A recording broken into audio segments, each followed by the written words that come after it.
Hello Vietnam.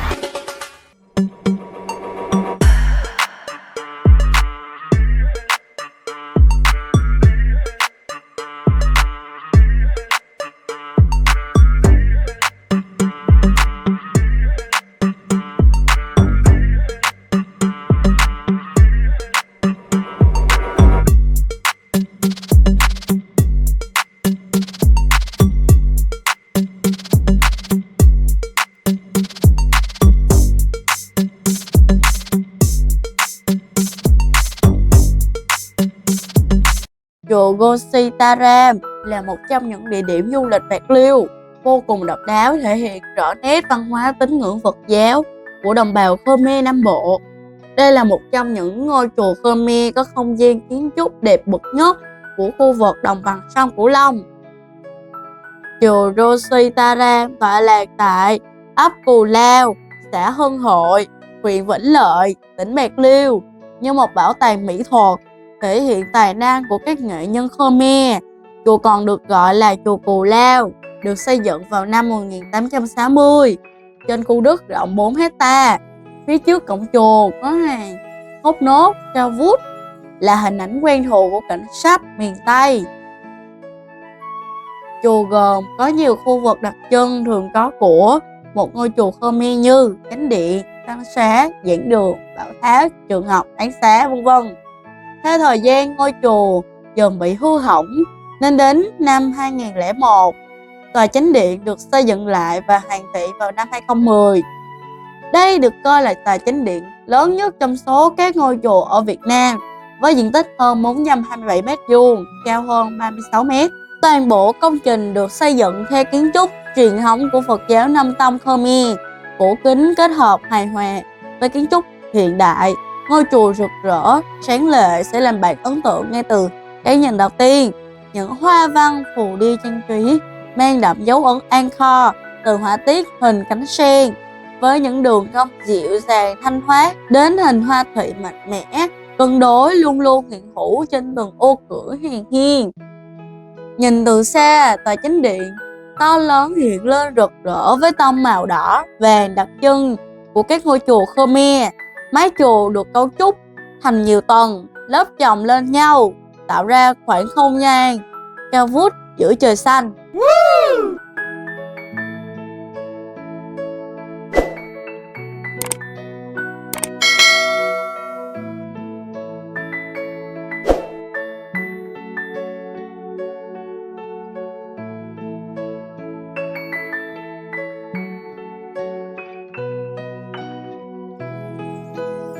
Bên ngoài và phía trong được trang trí với hàng trăm hình tượng khác nhau theo truyền thuyết Tam Tạng Kinh của Phật giáo.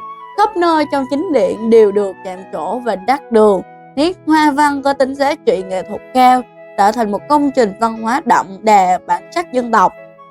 Giữa các hàng trụ cột chạm khắc nhiều bức phù điêu mô tả sống động các câu chuyện điển tích về cuộc đời Đức Phật và giáo lý. Nhà Phật cuốn hút người xem. Được biết các nghệ nhân phải mất tới 4 năm mới hoàn tất phần họa tiết, hoa văn trang trí của toàn bộ ngôi chùa.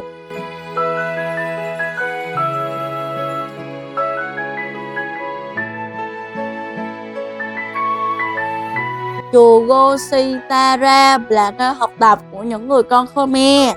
Theo tập tục của những người Khmer, con trai lớn lên khoảng 14 đến 15 tuổi phải vào chùa tu để báo hiếu cho cha mẹ, học kinh Phật và những kiến thức cần thiết cho cuộc sống, là ngôi trường dạy kiến thức phổ thông, dạy chữ Việt, chữ Khmer, dạy nhạc ngũ âm vân vân. Sau khi hoàn thành nghĩa vụ tu, họ hoàn tục về đời thường, đem kiến thức phụ giúp gia đình, đền ơn công dưỡng dục của bậc sinh thành và phục vụ xã hội. Trong những ngày lễ hội quan trọng của cộng đồng Khmer như lễ Đôi Ta, Dân Y, Tết Chol Cham Hai, chùa Gositaram thu hút đông đảo tín đồ và du khách về tham dự. Chùa không chỉ là nơi vãn cảnh, hành hương mà còn là điểm chụp ảnh sống ảo được giới trẻ yêu thích. Màu sắc và lối kiến trúc đậm chất Khmer của chùa Gositaram giúp bạn có những bức ảnh ấn tượng và nổi bật không kém những vùng đất chùa chiền nổi tiếng của Thái Lan hay Campuchia.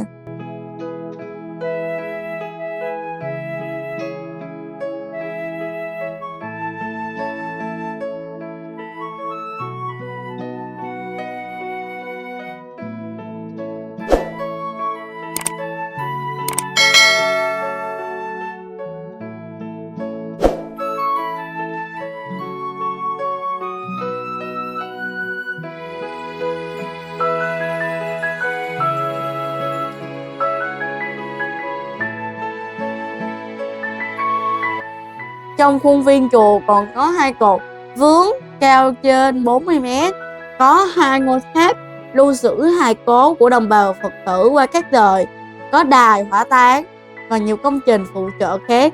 Tất cả đều tôn vinh lên vị uy nghi lộng lẫy nhưng cũng rất rừng rỗi ấm áp của ngôi chùa.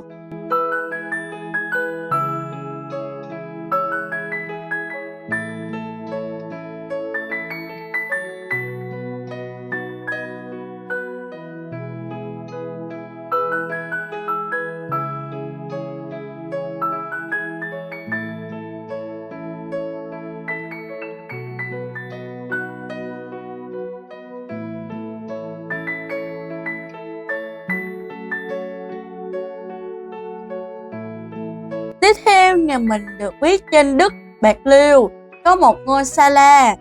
Chắc có lẽ có nhiều bạn không biết Sala là gì. Đó là giảng đường. Giảng đường này có 100 cột nguyên thủy bằng gỗ quý, tuổi đời trăm năm, nằm trong khuôn viên ngôi chùa của người Khmer đã có niên đại gần 450 năm mà ít người biết đến. Đó chính là chùa Bop Pharam, hay còn gọi là chùa Cái Giá Chót. Đến tỉnh Bạc Liêu, mọi người đều muốn đến những điểm du lịch nổi tiếng thu hút khách tham quan như chùa Mẹ Nam Hải ở Nhà Mát, chùa Mẹ Đông Hải ở Vĩnh Lợi, nhà thờ Cha Diệp ở nhà thờ Tất Sậy, khu di tích cố nghệ sĩ Ca Văn Lầu hay nhà Công tử Bạc Liêu. Nhưng không nhiều người biết rằng cách thành phố Bạc Liêu không xa có nhiều ngôi chùa Khmer niên đại 400 đến 500 năm như chùa Cái Giá Chót. Chùa Cái Giá Chót hiện do Thượng tọa Tăng Sa Vong trụ trì tại Lạc Tệ số 94, ấp Cái Giá, xã Hưng Hội, huyện Vĩnh Lợi, tỉnh Bạc Liêu, cách trung tâm thành phố Bạc Liêu khoảng 6 km về hướng đông bắc. Chùa Bop Pharam do Thượng tọa Kim Bu Pha sáng lập vào năm Quý Dậu dương lịch năm 1573, Phật lịch năm 2117. Xưa kia, chùa Cái Giá Chót tên gọi đầu tiên là chùa Đầu, nằm trong cụm 3 chùa Khmer ở xã Hưng Hội, giáp thành phố Bạc Liêu. Nhưng có lẽ do đường xá khó đi, bà con đến 2 chùa kia rồi mới đến chùa này. Do vậy lâu dần họ đổi ngược từ đầu thành chót và quen gọi đến bây giờ.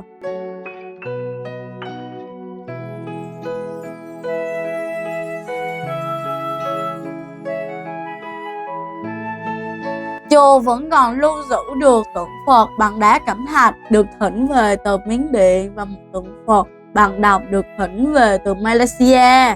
Vào những năm đầu thế kỷ 18, ngành văn hóa thông tin của tỉnh Bạc Liêu đã nhiều lần mượn để mang ra Hà Nội triển lãm vào các dịp lễ lớn.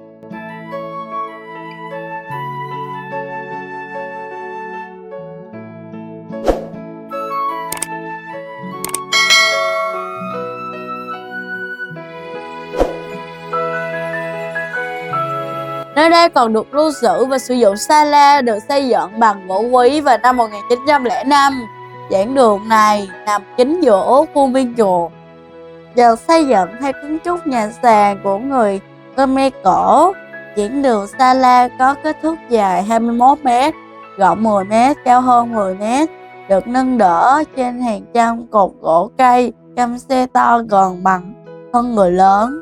Những người thợ xưa đã khéo léo đục gắn kết hàng trăm cây cà chắc lớn tạo nên sự vững chắc. Vách sàn đều được lót bằng gỗ thao lao. Xung quanh mỗi góc cột máy được trang trí bằng gỗ điêu khắc họa tiết hình tượng chim thần rút đang nâng mái ngói. Đây là loài Phật hung dữ nhưng có tình cảm với Phật pháp, kiểu phổ biến cho kiến trúc của chùa Khmer cổ xưa đặc trưng.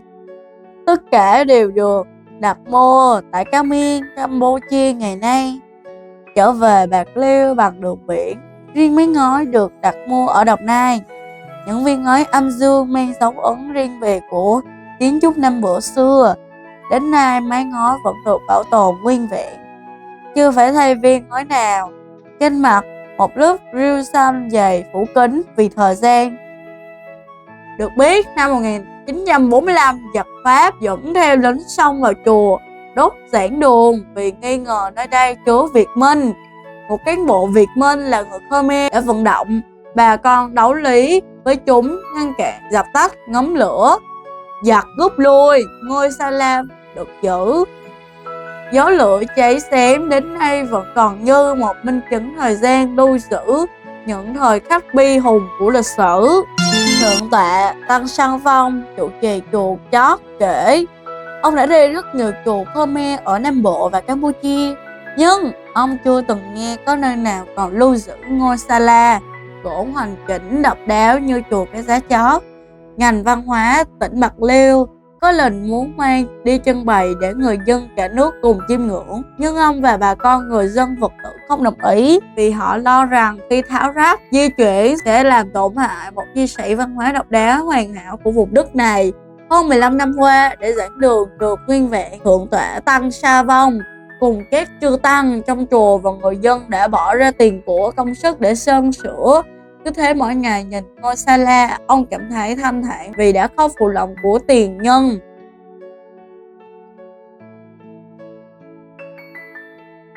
Các cụ cao niên sống gần chùa kể, chùa được xây dựng từ năm 1573, trải qua thời gian đã phải xây dựng lại vì thời gian và chiến tranh.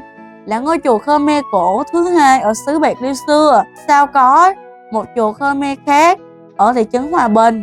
Tương truyền tượng Phật ở chánh điện rất linh thiêng. Bức tượng Phật nơi chánh điện của chùa đã có từ lúc mới xây dựng chùa, tính ra niên đại đã gần 450 năm. Trong hai cuộc chiến tranh, giặc nhiều lần ném bom gần chùa nhưng không rơi trúng chùa. Có lần nặng nhất chỉ làm chốc sơn ở sau lưng tượng. Clip của mình đến đây hết rồi. Nếu có dịp đến Bạc Liêu du lịch thì ghé tham quan ngôi chùa này nhé. Nếu mà thích clip này thì cho mình tim nhé. Bye bye các bạn. Thank you.